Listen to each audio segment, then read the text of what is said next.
Hi everyone, and welcome back to Lucky Loaders 15, where I'll be giving you my day 2 preview for Glorious Goodwood. It's been a good opening day for us today. We've had a few winners. We've had 3 winners in total.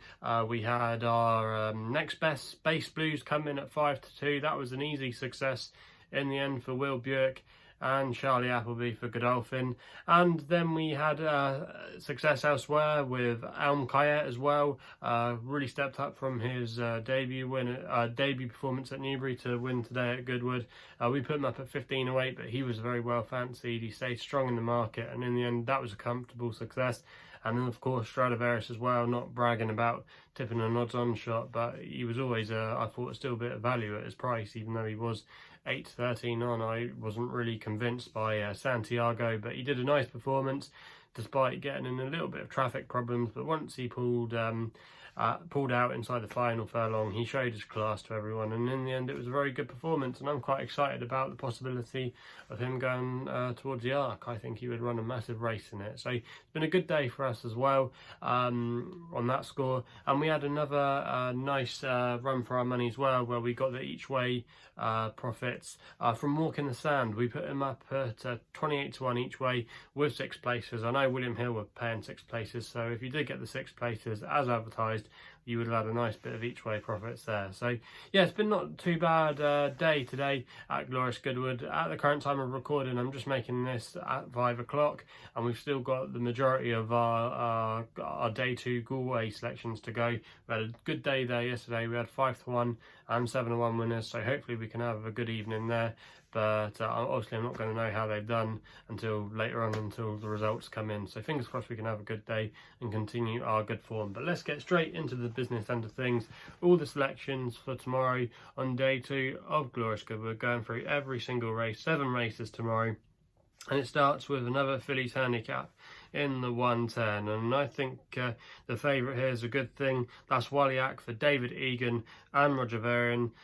In good form at the moment. They won the last race, and this horse, to be fair, looking at I think she's a good thing off a mark of 87. She's never finished outside of the first 2 in all of her career starts, and last time we saw her she ran behind Onassis in the Sandringham handicap to finish in 2nd place, and that was quite a good performance that day. She was well fancied in the market. I believe she went off 4-1, so a lot of people fancied her to run well, and the form has been boosted by Onassis, who went on to finish 4th at Epsom in a Group 3, and then she won a listed race in France the other week. So the form's been boosted. Also, as well, another positive thing about this horse tomorrow is the 3-year-old allowance. I think this horse is going to be well fancied in the market tomorrow, and for a lot of people, I think they'll be getting stuck into this. 13-8 might be on the short side for some people, but I think I still think that's not a fair. That's still a bit of fair value. I think maybe if it was maybe 5-4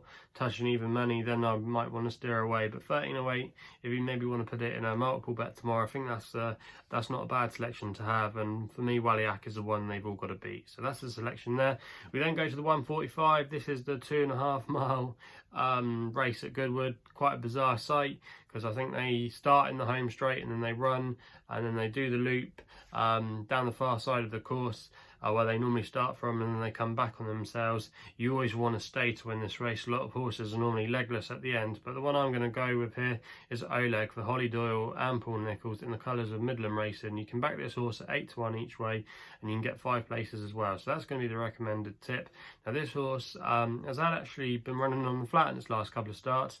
Won one of those fun races at Southwell on the fibre sand, and then we didn't see it until Pontefract on its first start after lockdown, and won quite nicely, I thought, battling on really strongly. The first 2 that day pulled well clear of the rest of the field. They were 4 pounds clear. 4 lengths clear, I should say, and the handicapper has raised Oleg £3 for that victory. Now the Mark Johnson horse that finished in 2nd hasn't done much to boost the form, but I still think Oleg still might have a little bit to come off his current mark of 82, and Paul Nicholls as well has been doing all right in the last couple of months. He sent a few horses out on the flat, and they've been doing all right and had a couple of winners from them. And this Oleg, I think, stepping up to 2.5 miles tomorrow is definitely going to suit. A nice low racing weight, good old racing cliche there of 8 stone 2 will be on this horse's back tomorrow, and I just think there's a lot to like about this horse. horse's chances tomorrow, and I still think it's got untapped potential over staying trips on the flat. So for me at 8-1, I'll be disappointed if this horse couldn't finish in the first 5, and I think it's a solid each way bet. We then go to my next best, which runs in the 2:15, a competitive handicap race that often produces many good horses, but I thought Carlos Felix was the standout horse here for Luke Morris and David Simcock. You can currently back this horse at 11-2. Going to recommend the Dirty Each Way as my next best. Now, I was really impressed by this horse when he won at Ascot. He won very comfortably by 4 lengths that day, and the handicapper raised him £10 for that effort. However, I think that's still not lenient, but I still think he's going to be racing off a workable mark tomorrow, off 88. I would be disappointed if he wasn't slightly better than his mark and still had a bit more to come. If you go back through some of his form as well, his effort at Doncaster worked out really well behind Nugget, who's gone on to win again since, and his form is tying up nicely.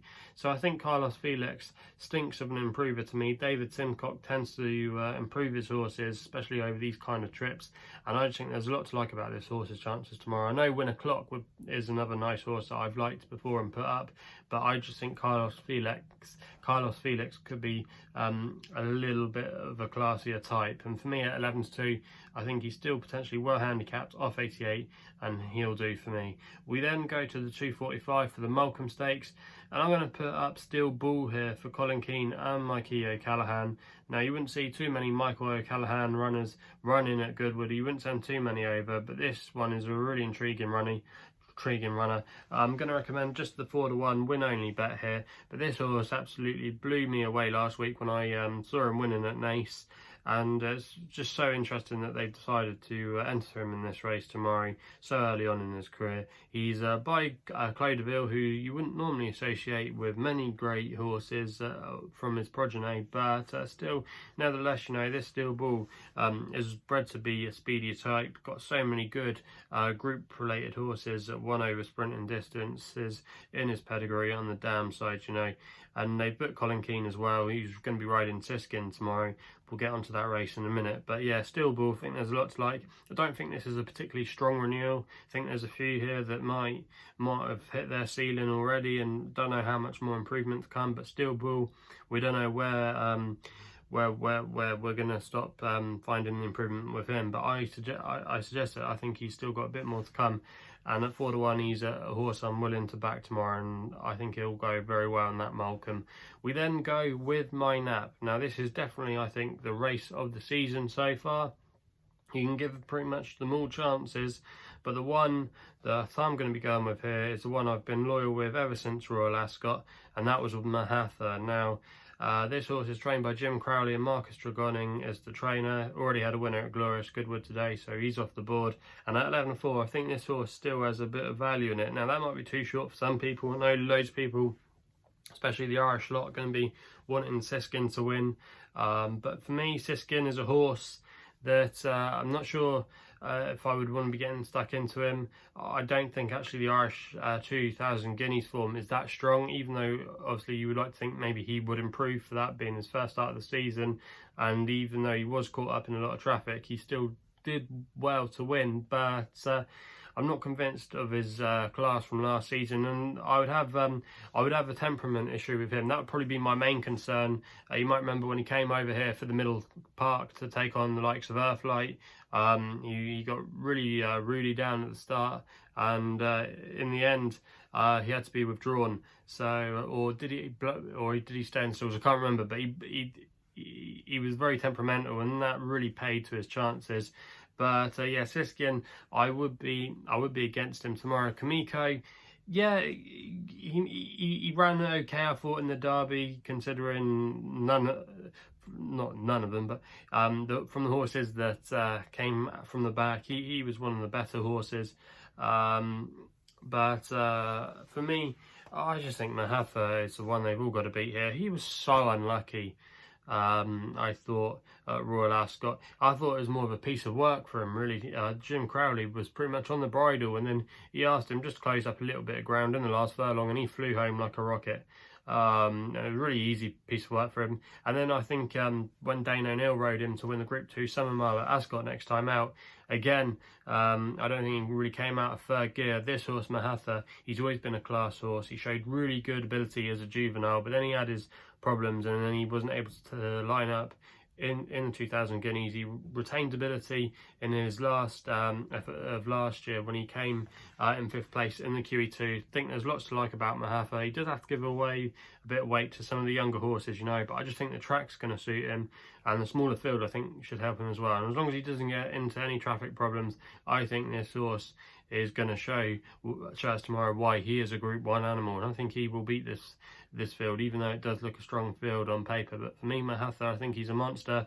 We still haven't got to the bottom of him, and I think tomorrow will be his day in the sun. So fingers crossed, Mohaather, he's a local horse to me. Fingers crossed he can do the business. We then go to the 345, and I'm going with Pelekai here for Joe Fannin and Mark Johnston. Just going to recommend a win bet only at 11-2 in this conditions race. They actually won this race last year with Mrs. Bouquet, and I think this horse fits a bit of a similar profile, to be honest with you.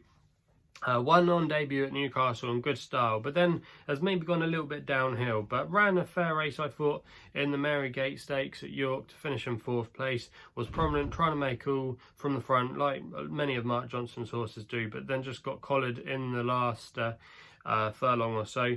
But this horse, I think, dropping down in grades, got a good chance. Not a bad draw as well in stall 3, and if this horse can get into a prominent position against the rail, she might just be able to use it as a good guide, and she just might have too much toughness for her opposition, for her to be pegged back. So for me, Pelekai 11-2, I think that's a fair price there, and that's going to be my tip in the 345.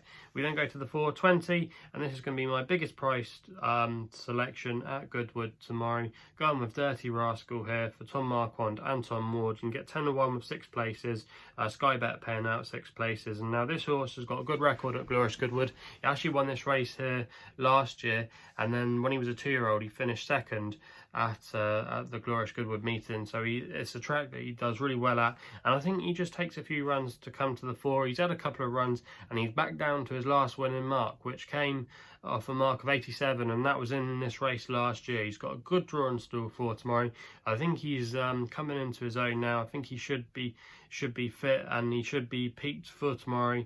Tom Marquand as well is an interesting jockey booking. I think he's starting to ride lots more winners now, and he's really getting closer to Oisin Murphy on the jockey's title, and I think he's definitely going to give Oisin Murphy a run for his money in that later on in the season. I think it's going to be a good duel, and for me, I just think Dirty Rascal can give him the win. I think there's a lot in his favour tomorrow, and what looks a competitive race, but I think he can go very close at a track he does really well at. So they're the 7 tips for day 1 of Glorious Goodwood. If you haven't done so already, please make sure you subscribe to my YouTube channel here at Lucky Loaders 15 for lots more videos.